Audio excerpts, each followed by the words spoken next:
you made this? Feeling good, got some weed up in my wood, chasing dreams just like I should, letting go because I could. Used to have my... Welcome back to another episode of JK Philly. Today we got At the Office CLE. How you doing, man? I'm good, man. I'm good. My name's Noah. Actually, I represent four force of people over in Cleveland that talk about Cleveland sports front to back.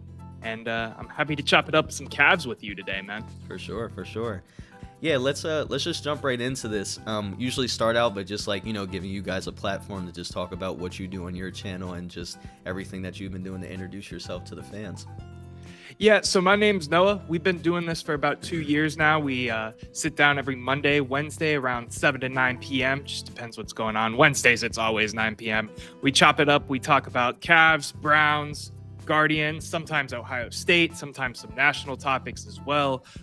We're really excited about the prospect of getting a WNBA team here in Cleveland, which is some news that broke a while back. So we try to touch on some WNBA topics. When Angel Reese and Caitlin Clark get into it, we like to talk about it and take sides and have fun with that. But we talk all things Cleveland, man. If you ever want a Cleveland perspective, feel free to come in, check us out. We're everywhere and everywhere at The Office CLE. That's at The Office CLE.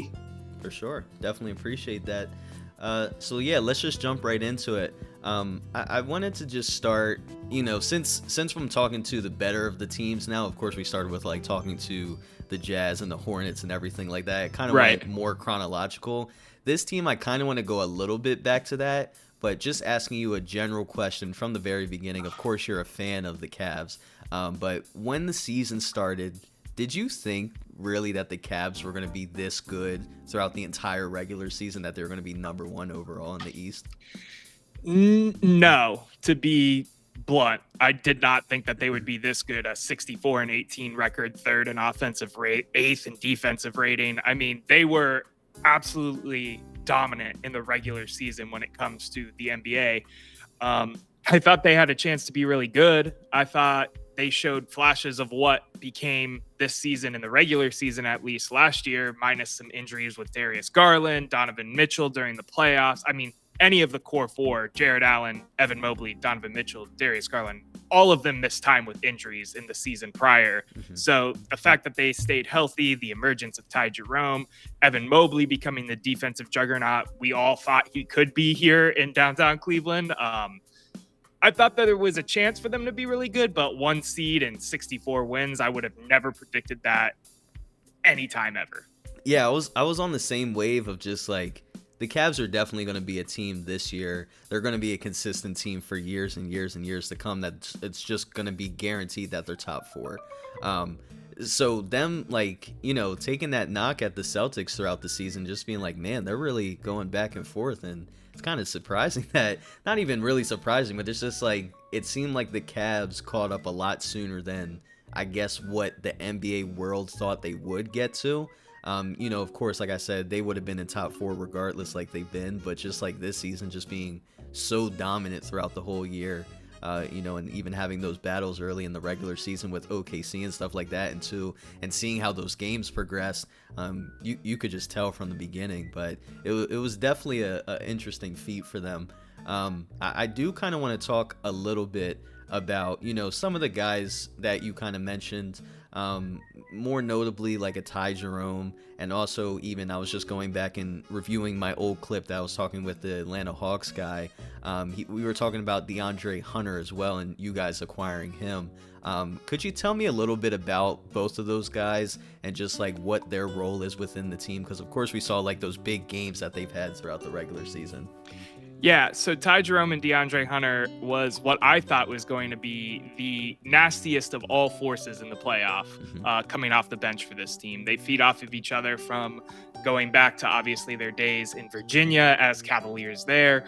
And, obviously we didn't get to see what I thought we were going to see out of them in the playoffs, but when it came to the regular season and them both dropping 20 coming off the bench more often than not, it was a good time, man. I think they gel well, and I think that was a great part of the bench. Now, it's a head scratcher again when we talk the difference between this team in the regular season and in playoffs. So I'm still trying to search for answers in myself to understand why what happened in the playoffs is what happened, aside from injuries and whatnot. But, you know, the energy of those two together has been absolutely phenomenal. And I'm a big fan of DeAndre Hunter from the minute he touched down in Cleveland. I just like his energy, his play style, all of that. Mm-hmm. And the question that I asked the guy from the Atlanta Hawks was, I asked him, what was your reasoning for getting rid of DeAndre Hunter? Because at that point, you guys are just showing how dominant you are. And then you're getting a guy like DeAndre Hunter coming from the Hawks, who's been, you know, I would assume pretty consistent, like as that a good role player that you're just adding to the team that you guys can throw on the bench. What did you guys really think of that trade? I know you guys probably enjoyed it because of all the things that you just stated, but just in terms of like what you gave away for it, do you think it was a steal? Oh, I think it was a steal 100%. We were talking about having to throw in some conditional picks or whatever here in Cleveland. And I don't have it off the top of my head, but I'm pretty sure it was like 2 seconds, Karis LeVert and George Niang. And I love Karis and I love George. They were both great energy in the locker room here in Cleveland. But DeAndre Hunter is a top 100 player in the NBA right now. So what we gave up for him, we were ecstatic. If you wanted to go back and look at our channel, there's a video of us hyping up and being super excited because that news broke like 2 or 3 hours before we went live that Wednesday night, right around the NBA trade deadline and all of that. So in terms of the trade, of course it was a steal. And I'm so happy it was a steal because he gets to be on our roster next year as well. Yeah, 100%. I guess, you know, maybe the franchise's reasoning was we have Ricochet, we have Jalen Johnson. I don't know if we really need a DeAndre Hunter because Ricochet as a rookie has already had more 30-point games in his career than DeAndre Hunter has for however many years that he's been in the league. Right. But I was just like, I get it from that perspective, but still, if you're trying to create like winning basketball, I don't know how Karis LeVert and George Niang are really going to do that for you. I get it though.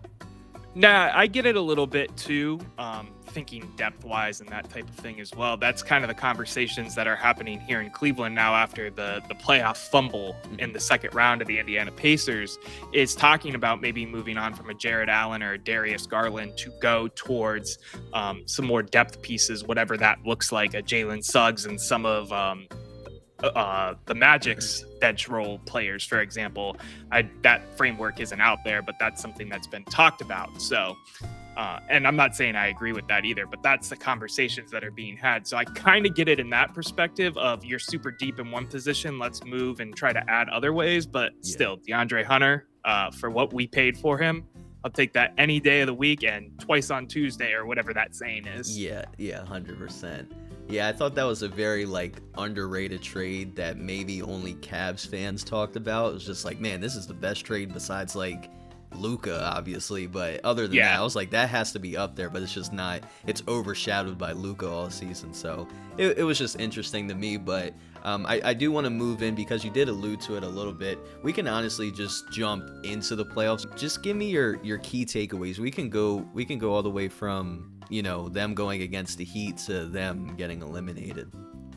So key playoff takeaways is this team is still pretty soft, and I hate using the word soft because I feel like it has this connotation behind it, but that's what it is. They get smacked in the mouth when it matters most, and instead of standing back up and throwing a punch, they curl up in a ball and lay down. Now that's not every player on this team. Donovan Mitchell showed how much of a dog he has inside of him throughout the entire Indiana series, dropping 40 points multiple times despite losing. We could talk about Miami. They were really a 10 seed that snuck into the playoffs with the play-in. I don't really have any stock in that series. We took care of business, and then we went against a hot Pacers team, got smacked, and never got up again. I think the most pivotal part of that whole playoff run is game 2, where Darius Garland and Evan Mobley sit out due to injury, and that basically shifts the whole trajectory of that series, and we end up losing in 5, in my opinion. Not saying that I think for sure if Garland and Mobley play at home in game 2 that we win that game, but I don't know, man. It's the playoffs. You got to be out there. Yeah, I think that was a huge media point. watching a bunch of other just NBA podcasts of just like, it is mind-boggling to, you relate it to the word of soft. It's just like, I don't know what other word to use other than that. It's just like, you have to play. You achieve something so great during the regular season. You put yourself in such a great spot to like go all the way to the Eastern Conference Finals. Of course, the Pacers are going to the finals now, so in retrospect, you could have called it like an easy drive all the way there, but you didn't do that. And now you gave them momentum, and they've had that momentum. The Pacers have had that momentum since, the Bucks. So they just kept on going and going and going and just ran, right through you guys. And it was unfortunate to see that, because I did want to see, I really did want to see the Cavs against OKC, just the two best in the conferences, go at it. It is unfortunate that they didn't play out like that. Especially, I didn't mention this off the top. I'm a part-time employee of the Cavs, actually, so I'm on the court a lot and I'm around the players. The energy in the building for that OKC game that they had early on in the season in Cleveland was unlike anything I've ever seen in the regular season in my 2 seasons that I've worked there. Yeah. I wish that was the finals, and I say that not because I don't think the series that's about to come on in time of recording is going to be bad. That would have been fantastic. Both 1 seeds going at it, the best 2 teams in the regular season. So I agree, and I try to take my fandom out of that when I say that as well. For sure. Yeah, I do also want to talk a little bit, just because I'm wrapping up with some of my questions. I do want to talk a little bit, because you alluded to it earlier, about any potential trades that maybe, as a Sixers fan, or as, like you said, an Orlando Magic fan or Utah Jazz fan, you don't really know what the Cavs roster looks like in terms of like, who are they looking at? Where are the reports coming in of trade rumors? Is there anything or any guy that you guys are like really have your eye on that, you might have to give up a little bit, but you think your trajectory could just go like skyrocket?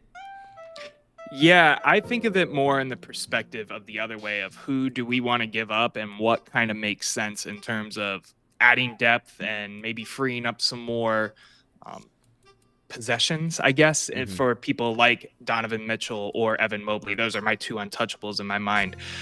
When it comes to the words here in Cleveland, it's a lot of Darius Garland and Jared Allen. To me, personally, it gets really hard to see something that makes sense, because you're talking about The Ringer just came out with a top 100 list. I don't know if you've seen that yet, but 5 of our players are on that. Donovan Mitchell at 8, Evan Mobley at 17, Garland at 28, Allen at 57, DeAndre Hunter at 82. You're talking about the core 4, the main 4 starters, having an average age of 25 and 3/4, almost 26. It's hard to justify, even after everything that we saw in the playoffs, to blow it up. But if some sort of Godfather deal comes our way, and I don't know what that looks like, you could say one of the big names. I don't know if it ever really would happen, a KD, a Giannis. I don't know what that would look like. We're also in the second apron right now, so there's got to be a lot of contract maneuvering. It's tough. They're in a really tough position. It's being stuck between a rock and a hard place. Are they going to make some moves? We hope so, potentially. Add some depth, add some more enforcer types, some guys that aren't soft, but I don't know. We'll see. It remains to be seen.